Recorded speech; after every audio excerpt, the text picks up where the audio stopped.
আজ তাহলে একটা প্রশ্ন দিয়েই শুরু করা যাক। তোমাদের মতে সফলতার সংজ্ঞাটা কি? মানুষ কেনই বা এত সফলতার পিছনে দৌড়ায়? আমি জানি তোমরা একজন এক এক রকমের উত্তর দেবে।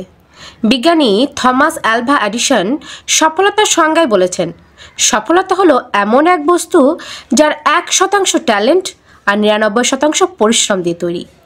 এমন অনেক মানুষ আছে যারা কিন্তু শুধুমাত্র নিজের পরিশ্রমের দ্বারা বিশ্ব দরবারে নিজের নামটাকে পাকাপুক্ত করে নিয়েছে। যেমন ধরো sir Ratan Tata, Elon Musk, Mukesh Ambani, MS Dhoni, Sourav Ganguly. আচ্ছা এবার বলো তো, হার্ডওয়ার্ক বলতে তোমার কি মনে হয়? কঠোর পরিশ্রম? না, সেটা কিন্তু একদমই না। হার্ডওয়ার্ক হলো এমন এক বস্তু যা তোমার রাতের ঘুম কেড়ে নেয়, যা তোমার বিপি লেভেল বাড়িয়ে তোলে। আমরা একটু প্রথমের দিকে ফিরে গিয়ে একবার ঝালিয়ে নিই, যেখানে আমরা জানতে পারি 1% বুদ্ধিমত্তা আর 99% পরিশ্রম থাকতে হবে, নইলে আমাদের ট্যালেন্ট আমাদের কাছে থাকবে না। সাবধান, যদি তুমি কঠোর পরিশ্রম না করো তাহলে তোমার জায়গা অন্য কেউ কঠোর পরিশ্রম করে সফলতা অর্জন করে নেবে। এবার সময় এসেছে সময়কে সঠিকভাবে কাজে লাগানোর। এতদিন খুব ভেবেছো সফলতার ব্যাপারে, এবার সময় এসে গেছে আদা জল খেয়ে যুদ্ধের ময়দানে নামার। তুমি দৌড়াও, পড়ে যাওয়ার ভয় করো না। পড়ে গেলে আবার উঠে দাঁড়াও। তুমি আবার দৌড়াও, আবার পড়ো, আবার ওঠো, আবার দৌড়াও। পরের দিন সকালে উঠে রুটিন অনুযায়ী তৎপর কাজে লেগে যেত। তোমার জীবনের অতীতটাকে মুছে ফেলো। কি পেয়েছো, কি পাওনি, কি করেছো, কি করনি, কি করলে ভালো হতো, কি করলে আরও ভালো হতো, সেসব ভেবে মনের মধ্যে আলোচনা করে সময়কে নষ্ট করে লাভ নেই। আমি বলছি তুমি অদৃশ্য হয়ে যাও তাদের মধ্য থেকে, যারা তোমাকে নিয়ে হাসি ঠাট্টা করে তোমাকে হাসির পাত্র বানিয়ে রেখেছিল।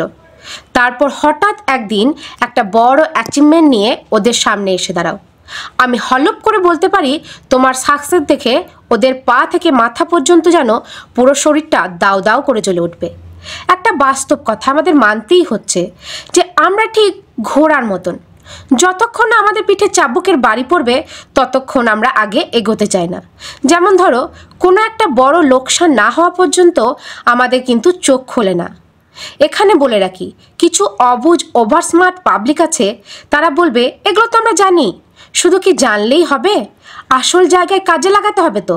আমি বলতে পারি তুমি বারবার হেরেছো এবং হারতেই থাকবে যদি এভাবে চলতে থাকে। মাফ করবে, একটু কর্কশভাবেই বলে ফেললাম। স্বপ্ন শুধু দেখলেই হয় না, স্বপ্নকে পূরণ করার জন্য দিন রাত এক করে দিতে হবে। সফলতা শব্দটা শুনতে খুব সহজ লাগছে না? কিন্তু এই শব্দটার পিছনে লুকিয়ে আছে অনেক ব্যক্তির অক্লান্ত পরিশ্রম। যারা সফল ব্যক্তি তারা তাদের জীবনের সর্বোচ্চ দিয়ে সফল হয়েছে। তাই তুমি যদি সফল হতে চাও তাহলে তোমাকেও তোমার সেরাটা দিতে হবে। শুধুমাত্র বুদ্ধিমান আর প্রতিভাশীল হলেই সফলতা আসে না, তার জন্য প্রয়োজন কঠোর পরিশ্রম। পরিশ্রম করেও অসফল হলেও হার মানবে না, বরং মনে রাখবে শুরুটা তুমি কি জন্য করেছিলে, আর ভাববে তোমার সফলতায় তোমার প্রিয় মানুষগুলোর মুখের হাসিটা তোমাকে কতটা তৃপ্তি দিতে পারে। বারবার জব করতে থাকবে, আমি পারবো, আমি পারবো, আমি পারবো। আমার কাছে এটা কঠিন কিছু না এবং আমাকে করতেই হবে। যদি তোমার সেরাটা দিয়ে তুমি চেষ্টা করো, পুরো প্রকৃতিটা যেন তোমাকে জেতানোর জন্য ব্যাকুল হয়ে উঠেও লাগবে। তুমি নিজেকে মাঝে মধ্যে প্রশ্ন করবে, তুমি কি তোমার সর্বোচ্চটা দিয়ে পরিশ্রম করছো? কঠোর পরিশ্রম করা মানে নিজেকে শেষ করে দেওয়া নয়, কিন্তু তোমার যতটা করার মতো ক্ষমতা আছে সেই ক্ষমতাটাকে অতিক্রম করে যাওয়া।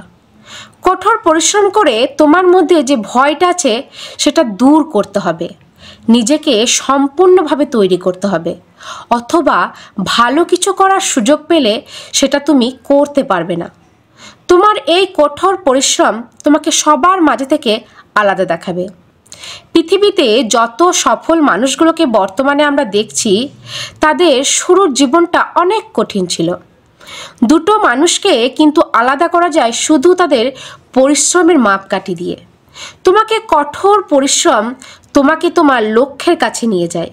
স্বপ্ন শুধু দেখলেই হবে না, স্বপ্ন পূরণের পথটা অনেক কঠিন এবং বাধাযুক্ত হয়। এটা কিন্তু প্রতিনিয়ত পরিশ্রমের মাধ্যমে এই কঠিনতা এবং বাধাকে অতিক্রম করতে হবে।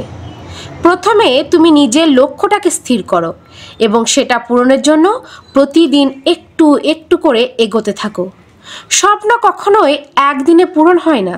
দেখো, যদি তোমার রাতারাতি সফলতা চাই তাহলে সেটা মোটেই সম্ভব নয়, কারণ সফলতার কোনো শর্টকাট হয় না। কঠোর পরিশ্রমের মধ্যে দিয়ে সেটাকে অর্জন করে নিতে হয়। জীবন একটাই এবং সুযোগও একবারই আসবে, সুতরাং সেটা অর্জনের জন্য ঝাঁপিয়ে পড়ো। কখনোই ভেবো না আমি লক্ষ্যে আদেও পৌঁছাতে পারবো তো। যদি তুমি শুরুতেই দাঁড়িয়ে শেষের কথা ভাবতে লাগো তাহলে বলবো তুমি শুরুই করো না, কারণ তোমার হার্ট অনেক দুর্বল। তাই মনকে বোঝাও এবং আজই শুরু করে দাও। যেমন ধরো, একটা উঁচু পাহাড়ের সামনে দাঁড়িয়ে যদি তুমি ভাবো যে কিভাবে পাহাড়ের চূড়ায় উঠবে, আমার দ্বারা হবে না, আমি এটা করতে পারবো না, তাহলে তুমি পাহাড়ের চূড়ায় কখনোই উঠতে পারবে না। কিন্তু কোনো কিছু না ভেবে যদি তুমি সেই পাহাড়ের চূড়াতে ওঠার রাস্তা খোঁজো, উঠতে শুরু করে দাও, দেখবে ঠিকই একটা সময় তুমি পাহাড়ের চূড়ায় পৌঁছে যাবে। তাই তুমি যতটা নিজেকে দুর্বল ভাবছো ততটা দুর্বল কিন্তু তুমি নয়। তুমি পারবে, তুমি পারবে, তোমাকে পারতেই হবে। নিজের ওপর কখনো সন্দেহ করবে না যে তুমি আদতেও পারবে কি না। নিজের ওপর বিশ্বাস স্থাপন করো। পরিকল্পনা সফলতা একটা বড় ধাপ। সফল ব্যক্তিদের পিছনে লুকিয়ে আছে তাদের পরিকল্পনা এবং সেই পরিকল্পনা অনুযায়ী আগে এগোনো। জীবনে অনেক বাধা আসবে, কিন্তু সেই বাধাকে অতিক্রম করে তোমাকে তোমার লক্ষ্যে পৌঁছাতে হবে। আর এতেই তোমার জীবনের নতুন গল্প শুরু হবে, যে গল্পে লক্ষ লক্ষ মানুষ অনুপ্রাণিত হবে। আমাদের হাতে সময় অনেক কম। যারা সফল ব্যক্তি তাদের জন্যও যেমন 24 ঘন্টা সময় ছিল, আমাদের হাতেও কিন্তু সেই 24 ঘন্টা সময়ই আছে। তারা যেভাবে প্রতিটা সেকেন্ডকে কাজে লাগিয়েছে তেমন সঠিকভাবে আমাদেরকেও কাজে লাগাতে হবে। কখনো সময়ের অপব্যবহার করা চলবে না। জানো তো, সময় চলিয়া যায় নদীর স্রোতের প্রায়, অর্থাৎ যে সময়টা একবার চলে যায় সেটা আর কখনো ফিরে আসে না।